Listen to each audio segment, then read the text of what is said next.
Economics के paper में सबसे पहली बात जो मैं हमेशा से बोलती आ रही हूँ कि आपको कभी भी डायग्राम से आंसर स्टार्ट नहीं करना।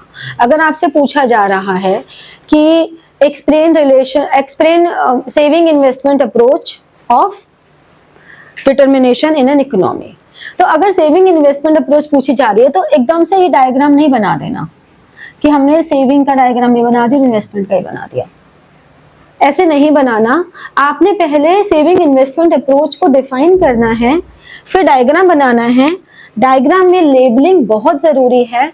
अगर आपने किसी भी डायग्राम की लेबलिंग नहीं की, अगर आपने किसी भी डायग्राम को एक्सप्लेन नहीं किया, तो उस डायग्राम के कोई मार्क्स नहीं मिलने वाले हैं।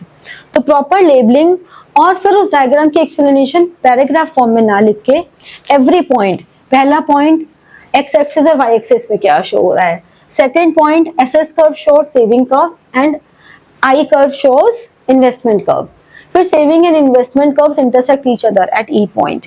हर बार न्यू सेंटेंस न्यू लाइन से स्टार्ट करो, ठीक है।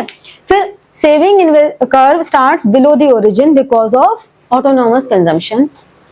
At when saving curve intersects at x-axis, it shows that break-even point. Investment curve is parallel to x-axis because this is an autonomous investment. इस तरह से कॉन्सेप्ट के साथ साथ आपको वो डिटेलिंग देनी जरूरी है, ठीक है। तो कभी भी डायग्राम से आंसर स्टार्ट नहीं करना, कभी भी डायग्राम को बिना लेबल या बिना एक्सप्लेनेशन के नहीं लिखना। अगर आपको लगता है टाइम कम है या कम मार्क्स का है तो एक्सप्लेनेशन को थोड़ा शॉर्ट में कर दो, बट लिखनी जरूर है।